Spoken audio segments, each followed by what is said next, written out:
So Invincible season 2, part 1 is over for now. Yes. I thought it was crazy. I thought that was a dope way to end it, though, man. Just the cliffhanger, like Mark always getting beat up, man.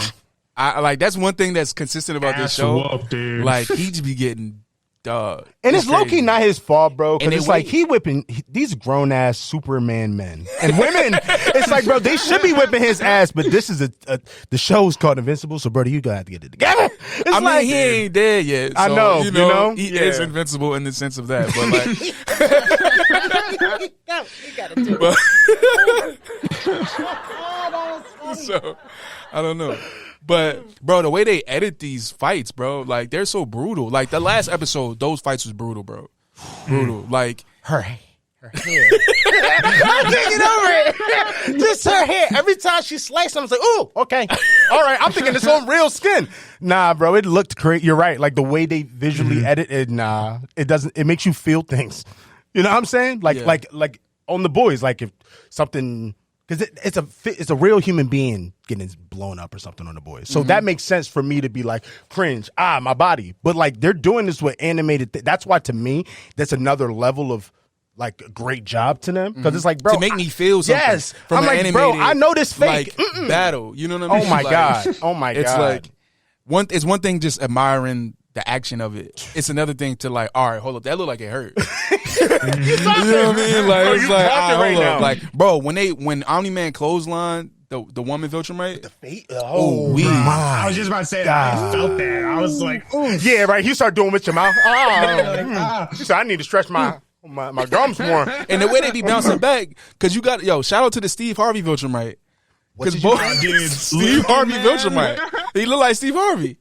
You're dirty for that. I saw someone say that on Twitter today too, and I'm just like, oh, come on. Does he not? Like, it's like... Yo, you good? No.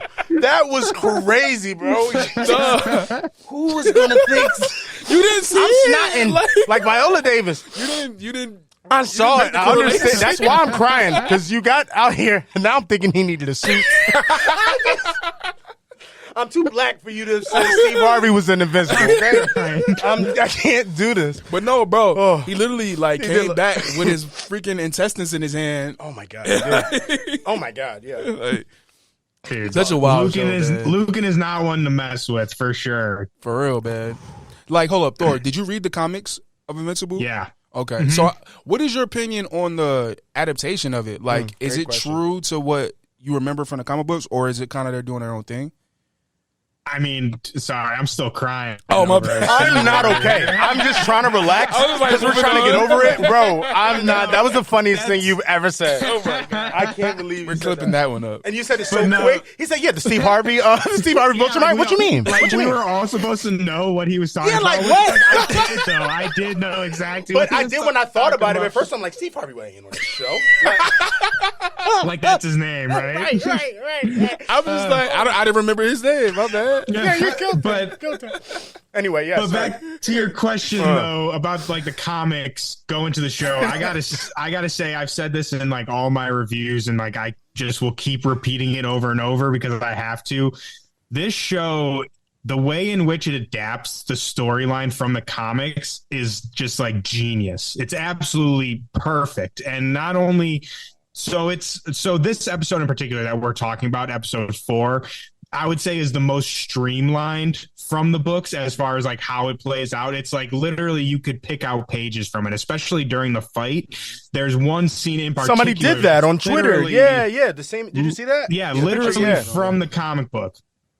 But what makes it interesting and what makes it so exciting is that they are jumping around with storylines. Like we could get like 3-4 different storylines from the comic in one episode of Invincible. Wow. And I think so like episode 2, I want to say we jump from like from issue like 16 all the way to like issue 24, and like shit that's happening there they placed in where we're at in the season. Does that make sense? Yeah. Mm-hmm. And just like they do it in such a way to where it makes sense for the show and it highlights themes from the comics in a better way without changing anything. Like everything is exactly the same. Again, in a lot of episodes, you could literally take page for page from the comic to the screen, but the way in which they're mix matching storylines is just, like I said, it's genius. I don't know how Kirkman is deciding where to place things,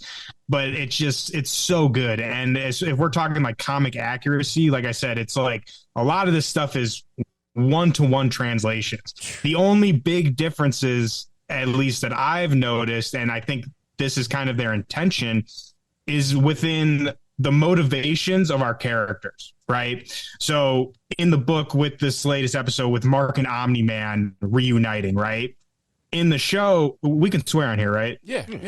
No, I didn't want to be going crazy. In the show, Mark is very much like, no, fuck you, Dad. Right. Fuck you, Omni Man. Like, I don't forgive you for all this shit that happened. In the book, he is much more like, okay, Dad, like, you need my help. Okay. Like, he's very much more. And like, he even goes as far as like begs him to come back to Earth. And is like, please come back to me and Mom. So I enjoy, like I said, the major changes for me in the show come from our characters and how they interact with each other. We see that with Debbie, Mark's mom as well. It's almost more realistic. Sorry, not to cut you off. The way you just put those two together, it's almost like they try to just be like, okay, this was really happening in real life. It would be this way, not that. You know what I mean? 100%. Kind of a great thing. That's a great thing. Yeah, and like Debbie, right? So in the books, Debbie, which, I mean, we see hints of this in the show, but like she's straight up like an alcoholic, like just down bad as fuck.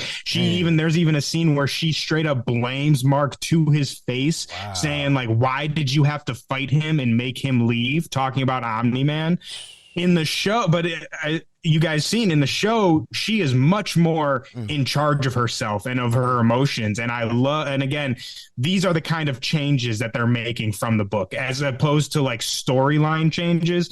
And again, I just think it makes the show better. It makes the book better. Like upon rereading the book, I think it makes it better. And it's just, I cannot pray it. They call it the greatest superhero story in the universe for a reason. I can't sing the praises enough. I think it's just so good. Wow. You smoked that, my friend. But two, again, that's another thing like what you said that made me think about House of Dragon. Like it gives them more props from me to know that they can do that. You know what I'm saying? Like, and to make it better and a better experience and just more real, I guess, and still be good in the show. It makes sense. And it's not like, oh yeah, I did a stretch, but I see what you're trying to do. You know what I mean? It's perfect. So the fact that you peeped all that, like that's crazy work on their part. We didn't even get to talk about what happened besides the death, because you talking about Steve Harvey. I couldn't get over it. I don't even want to talk about it. He called the Viltrumite Steve Harvey. Also, he looked like, but they already got him in the world, don't they? The boy from Family Matters. Oh, he looked like him too. Yeah, a little bit, but they already got him in that world, so you can't really do that. But anyway, just a little bit though. But I can't believe you called him Steve Harvey. What? Yes, the ending. That ending was yeah. What's Mark gonna do? That's a real question. Also, like, how he getting home? That's mine too. I don't think he is. Is all the bug people dead? Because it feel like it is, except the kid and the mom and his mom. Yeah, they got to be dead, right? They were talking trash about how, like, no, not them, everybody else. Yeah, like they were saying how it's like easy to kill them and what they were like. They're like twig. Like I'm like they probably all dead, right? Didn't they not even get them in time? Like fight them in time? I'm talking about Omni Man and Invincible. Wouldn't they have already killed all them before they got to them, or did they just pull up on them? Or like, let me kill y'all so I can kill your peoples? You know what I'm trying to say? A lot of them was dead though at the end. Right. That's why I'm like they probably all are dead. Yeah. Unless they found a place to hide. Right. This is too many questions. I don't know. And you talking about what Mark gonna do? The Mark that what I believe in to be, like why I bang with Mark so much, I just feel like he's gonna come up with some type of Avengers ass plan to get everybody together. Because he can't win. He can't do it, and he can't tell them no to their face. He can't. There's no way he's gonna be like, I'm not gonna do that. Against a gang of Viltrumites. I know. That's all Steve Harvey. I don't know, bro. We saw what happened to the Guardians with just Mark and Omni Man. That's two Viltrumites. Why don't they get that Lion Man? Get what happened to Alan? Oh my God, dude. They did. We're Alan talking dirty. about an army. Like, I know, and it's not even just an army. It seems like thousands of them. Zen just said, look what 3 of them did to Alan. And Alan's whole thing is that he was literally created to fight Viltrumites. Oh my god! And 3 of them Took him just apart, demolished him. Well, what you want me to do? If I'm Mark, what you want me to do? That's how I would feel, bro. It's like, let me ask you a question. Let me ask you both of y'all a question about this. Now I know, obviously, superhero stuff. The main hero usually is not supposed to kill the villain, but do y'all think like Mark is gonna have to like? Yes. Okay. It's no, personally, I don't. You know stuff. You know, in my opinion, just I'm not someone that gonna say doesn't. nothing. Okay, cool. I know a little bit too, but I just got it. Okay, yeah. For my opinion, opinion, just watching it and has no connection. I would just assume he has to eventually. Look at what's going on. Like, I'm even thinking of that final fight when he was fighting the Viltrumite. Yeah. He hesitated and she stabbed him with the hair. And like, you almost died. Like, right? Yeah, It's like literally, she looked at him and was like, for real? Like, bro. She really like, did. Yo, what do you want me to do? I'm here now. Bow. Like, what? I'm like, And it does. It sucks. It's a lot of, and I don't know. I feel like that's a big theme that they're going for in the show too. The whole him not killing thing. They're definitely pulling that like strong with him. But yeah, bro, I don't know. He might gotta be anti-hero or something. I don't know, bro. Like you gonna have to hurt somebody. Like they are doing you bad. I cry if